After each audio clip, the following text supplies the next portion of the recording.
पटना में महागठबंधन के नेताओं ने संयुक्त रूप से प्रेस वार्ता की है। इस दौरान जनता दल यूनाइटेड के प्रदेश अध्यक्ष उमेश कुशवाहा और आरजेडी के राज्यसभा सांसद मनोज झा सहित महागठबंधन के वरिष्ठ नेता मौजूद रहे।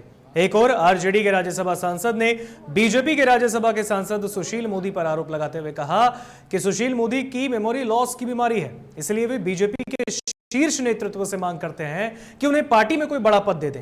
वहीं जेडीयू के प्रदेश अध्यक्ष कुशवाहा ने कहा कि बीजेपी को बिहार की जनता ने ही इग्नोर कर दिया है, बीजेपी का कमल अब यहां नहीं खिलने वाला। साथियों, आप सबका बहुत बहुत धन्यवाद। कहता हूं कि सुशील मोदी जी असल में वो स्मृति लोप के शिकार हो गए हैं, इसको कहते हैं मेमोरी लॉस, और उनको पुरानी कई बातें याद ही नहीं है। मैं तो सिर्फ इतना चाहूंगा, हाथ जोड़ के विनती करूंगा कि भाजपा के लोग उनके हाल के परफॉर्मेंस को देखते हुए उनको कोई अच्छा सा पद दे दें और मिनिस्ट्री में ले आए। बात का भाजपा को मलाल है कि जिस तरह महाराष्ट्र जैसे वहां जिस तरह से खेल किया और बिहार में वह खेल नहीं कर सका, इसका उन्हें मलाल नहीं। राजनीतिक का इच्छा और महत्वाकांक्षा सभी लोग को रखना चाहिए, लेकिन इस तरह से जिस तरह से भाजपा के नेता इतने गलत मंसूबों को उन्होंने पाला, यह गलत है।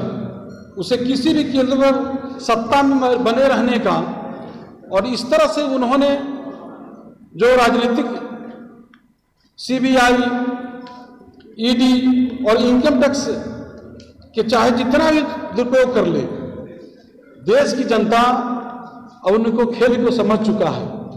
अब 2024 में उनका खेल समाप्त होने वाला है। कहता हूं कि सुशील मोदी जी असल में वो स्मृति लोप के शिकार हो गए हैं, इसको कहते हैं मेमोरी लॉस, और उनको पुरानी कई बातें याद ही नहीं है। मैं तो सिर्फ इतना चाहूंगा, हाथ जोड़ के विनती करूंगा कि भाजपा के लोग उनके हाल के परफॉर्मेंस को देखते हुए उनको कोई अच्छा सा पद दे दें और मिनिस्ट्री में ले आए।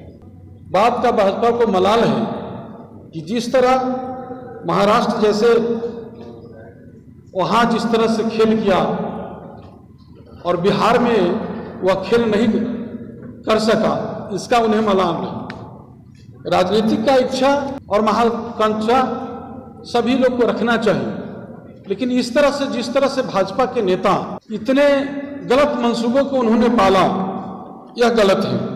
उसे किसी भी केंद्र पर सत्ता में बने रहने का, और इस तरह से उन्होंने जो राजनीतिक सीबीआई, ईडी और इनकम टैक्स के चाहे जितना भी दुरुपयोग कर ले, देश की जनता अब उनको खेल को समझ चुका है।